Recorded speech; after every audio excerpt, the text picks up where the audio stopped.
پچھلی بار میں نے بتایا تھا آپ کو کہ ایک عورت کس طریقے سے اپنے آپ کو محفوظ رکھ سکتی ہے،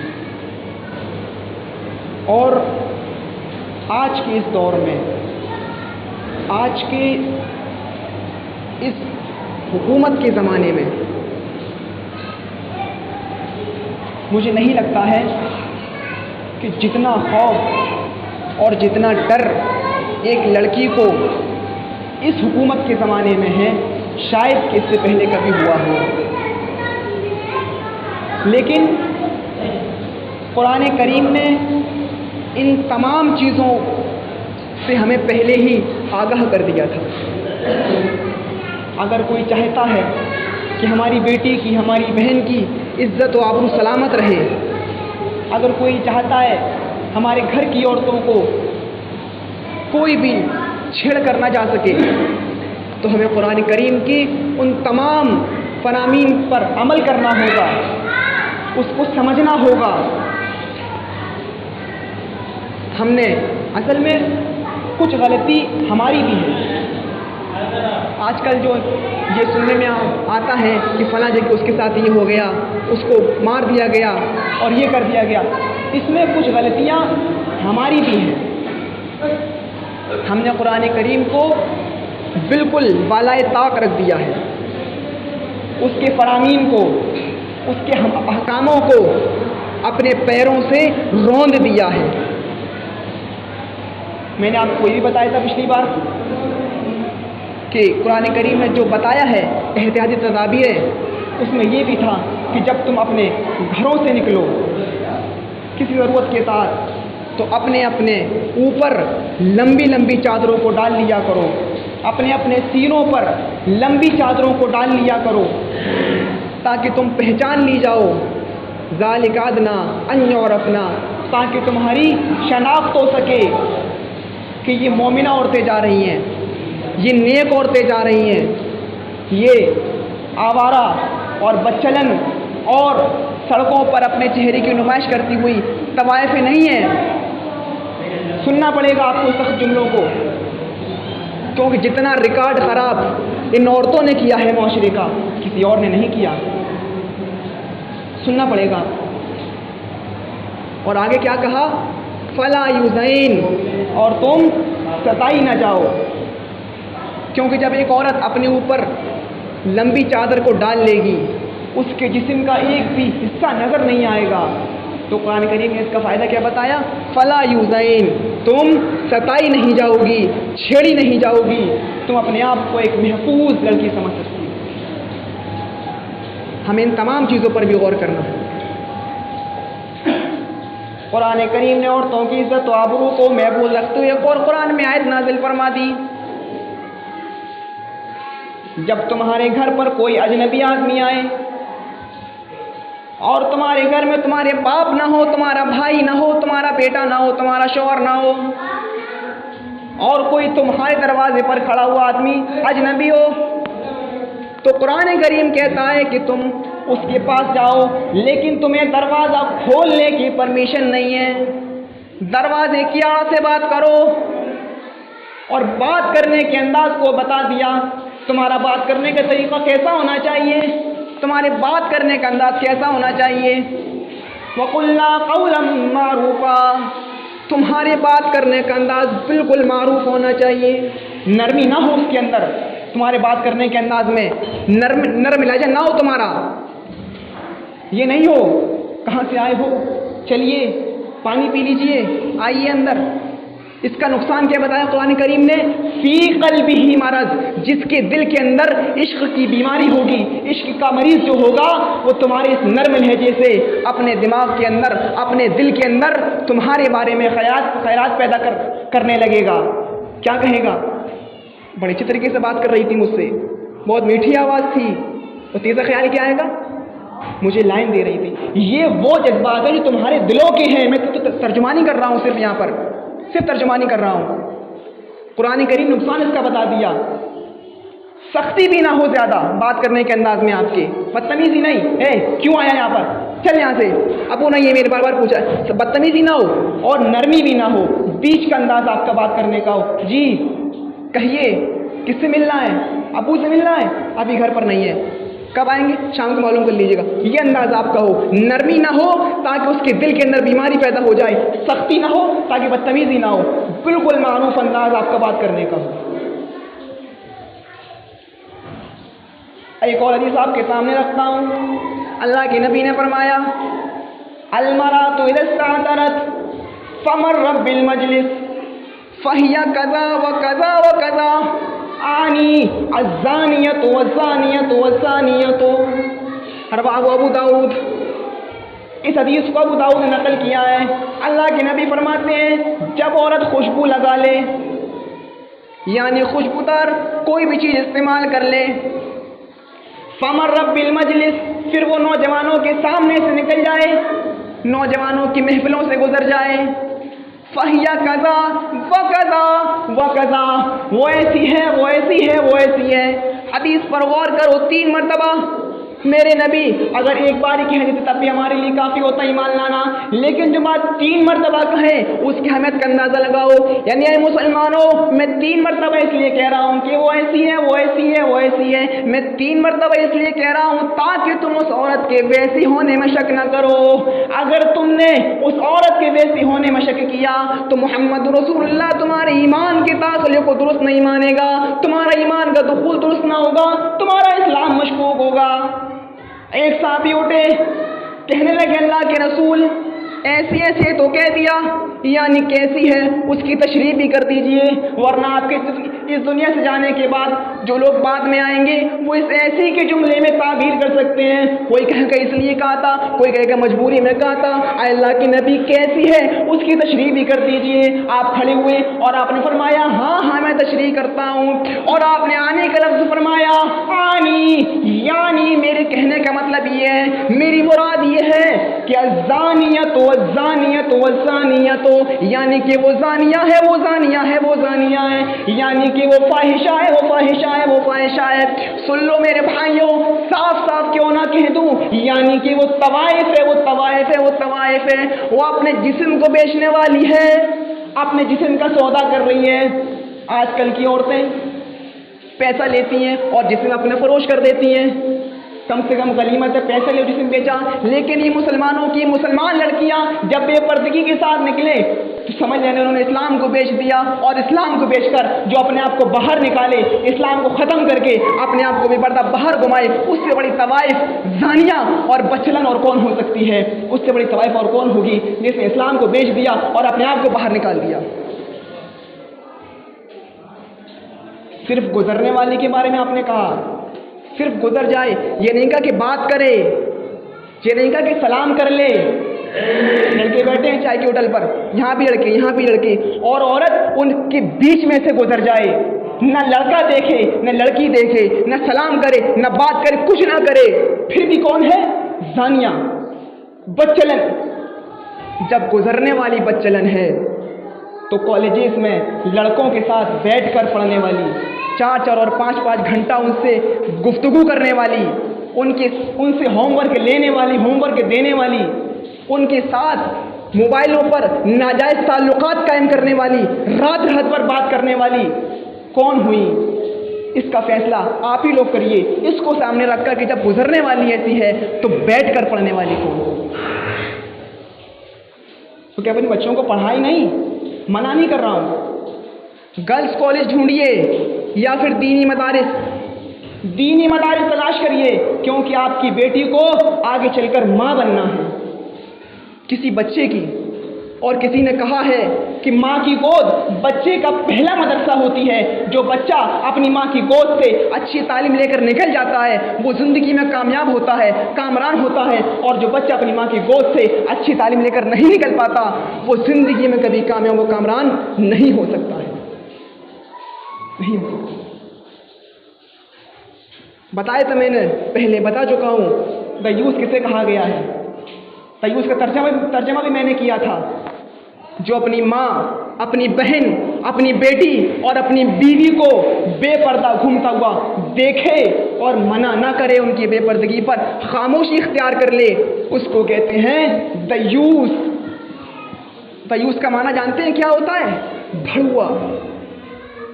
جو اپنی ماں، اپنی بہن، اپنی بیٹی اور اپنی بیوی کی ناجائز کمائی کروائے اور اس کو کھا جائے، اسے کہتے ہیں بھڑوا۔ اور تمہارے بارے میں کون سے جملے استعمال کیے جائیں گے، کتنا سخت بولا جائے گا۔ ہر انسان ذرا یہاں بیٹھا ہوا اپنے گھر والوں بٹن کھولے اور جھانک کر دیکھے، تم لوگ اپنی ماؤں کی، اپنی بہنوں کی، اپنی بیٹیوں کی، اپنی بیویوں کی ناجائز کمائی کھانے والے ہو۔ کہہ لینے دو مجھے، سننا پڑے گا آپ کو۔ کتنے لوگ ایسے ہیں یہاں پر جو اپنی گھر کی عورتوں کو منع کرتے ہیں بے پردہ مت نکلا کرو باہر؟ کتنے لوگ ایسے ہیں؟ 100 میں آپ کو ایک بھی نہیں ملے گا، 1 2 ملیں گے بس۔ دیوس ہو تم، دیوس۔ ذرا نبی اکرم کو اس منظر پر غور کرو۔ سفر معراج پر آپ ہیں، آپ کو جنت بھی دکھائی گئی، جہنم بھی دکھائی گئی۔ اور میری قوم کی بیٹیوں، ذرا اس واقعے کو سنو۔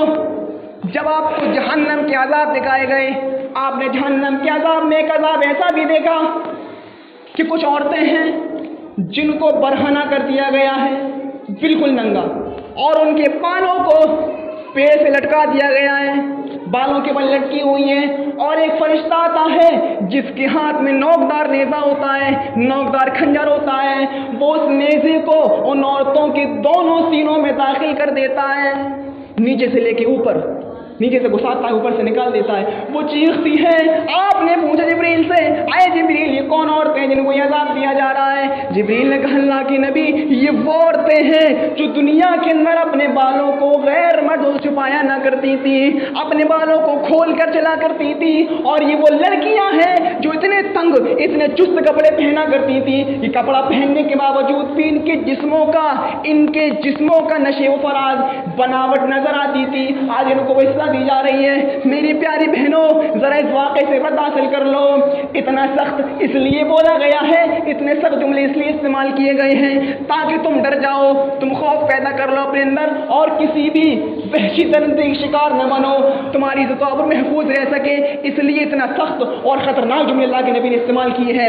تم ڈر جاؤ اور اپنی عزت و آبرو کو محفوظ کر لو، کیونکہ جب تم مکمل پردہ کرو گی اور مکمل پردے کے ساتھ گھر سے باہر نکلو گی، تمہاری عزت و آبرو کو کوئی بھی ٹچ نہیں کر سکتا ہے، ٹچ نہیں۔ قرآن کریم نے گارنٹی لی ہے، فلا یوزین کا جملہ کہہ کر سب کچھ بیان کر دیا، سب کچھ۔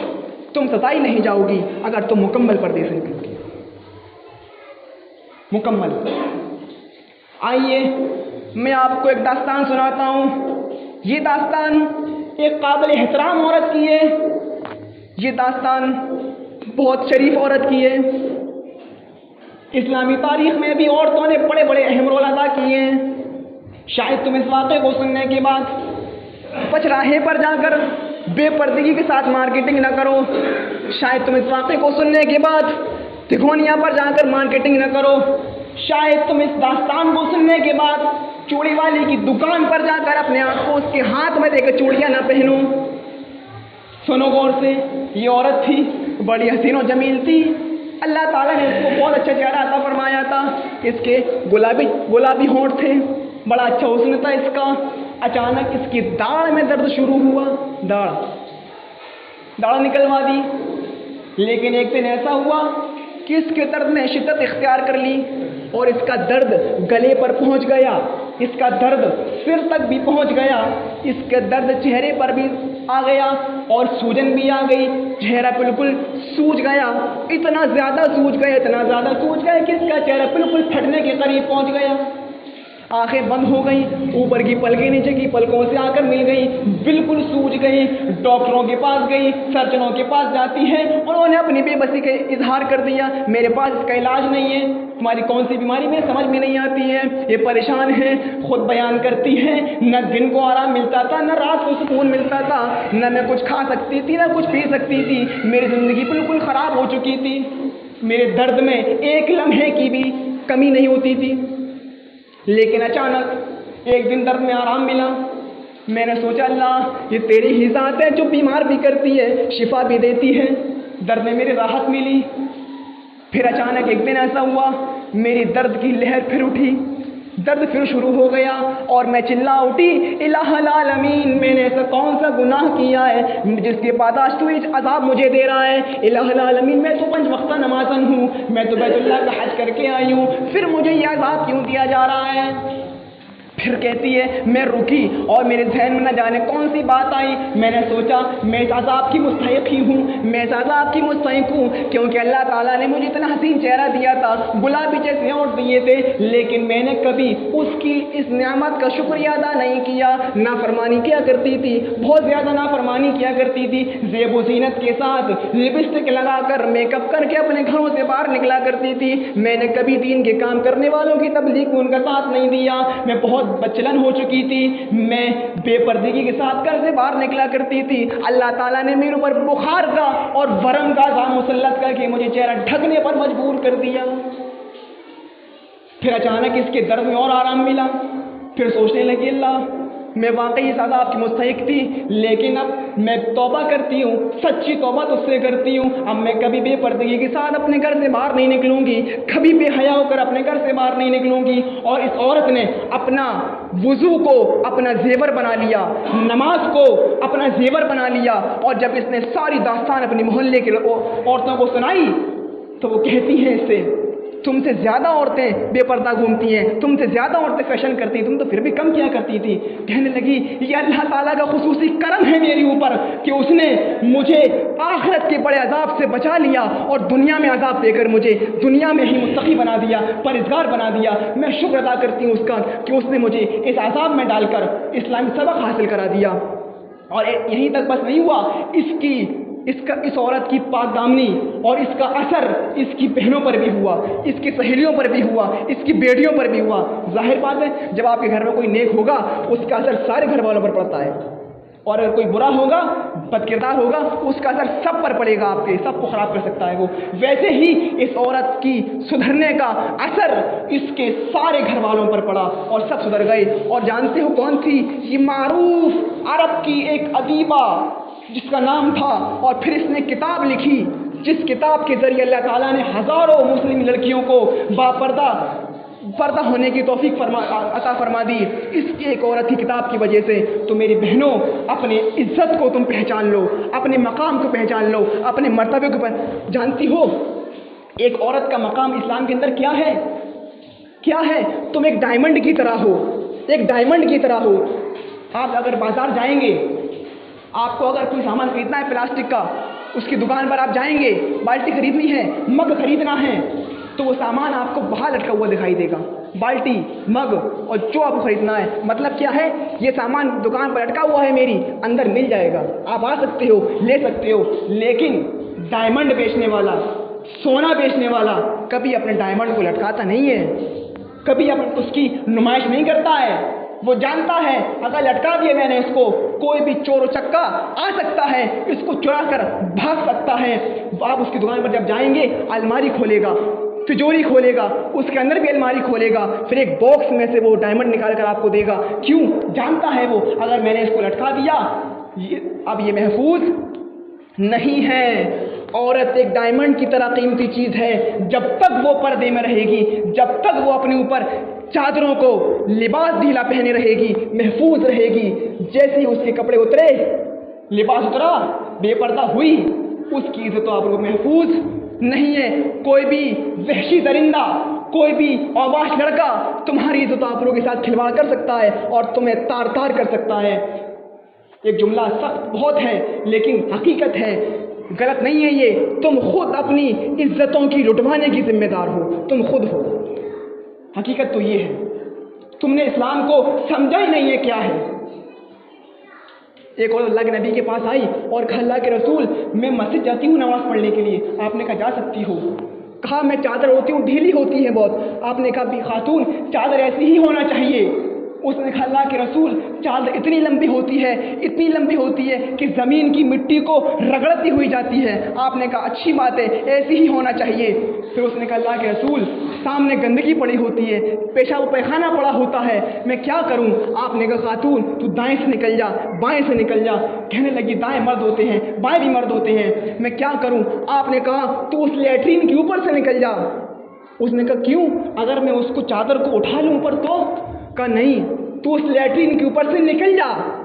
کہنے لگے اللہ کے رسول وہ گندگی، وہ پیشاب و پیخانہ میری چادر میں لگ جائے گا، میں نماز کیسے پڑھوں گی؟ آپ نے فرمایا خاتون تو ہی تو کہہ رہی ہے چادر اتنی لمبی ہے کہ وہ زمین کی مٹی کو رگڑتی ہوئی جاتی ہے، جب تیرا پیشاب اور پیخانہ چادر میں لگ جائے گا تو آگے چل کر وہ مٹی پاک تیرے چادر کو پاک کر دے گی اور تو اسی میں نماز پڑھ سکتی ہے، لیکن چادر کو اتنی سی دیر کے لیے اوپر کرنے کی آپ نے اجازت نہیں دی۔ کیوں؟ آپ جانتے تھے اس کا نقصان کیا ہوگا، جانتے تھے اس کا نتیجہ کیا نکلے گا۔ تو میرے پیارے ساتھیوں، ہم دعا کرتے ہیں اللہ تعالیٰ سے الہ العالمین ہماری ماں بہنوں کو اسلامی طریقے سے پردہ کرنے کی توفیق عطا فرما۔ الہ العالمین ان کو اپنے وقار کو، اپنے مقام مرتبے کو سمجھنے کی توفیق عطا فرما۔ الہ العالمین آج کے اس پرفتن اور خطرناک دور میں ہماری بیٹیوں کی، ہماری بہنوں کی عزت و آبرو محفوظ نہیں ہیں۔ ہم دعا کرتے ہیں الہ العالمین حکومت کے لیے بھی کہ ان کو عقل سلیم عطا فرما، تاکہ یہ ایسا قانون بنائے کہ ایک عورت کی عزت و آبرو محفوظ رہ سکے، اور ہماری بہنوں کو بھی یہ توفیق دے کہ وہ اپنی عزت کو پہچانیں اور مکمل پردے میں آ جائیں۔ نبی اکرم کی وعید جو ہے ان کے بارے میں، زانیہ تم زانیہ ہی ہو جب تک تم پردے میں خوشبو لگا کر نکلو گی اور ان کے سامنے سے نکلو گی۔ جو بیمار ہیں ان کو شفائے کاملہ عاجلہ عطا فرما، جو تیری رحمت سے قبروں کو نور سے بھر دے۔ وما علینا الا البلاغ المبین، وآخر دعوانا ان الحمد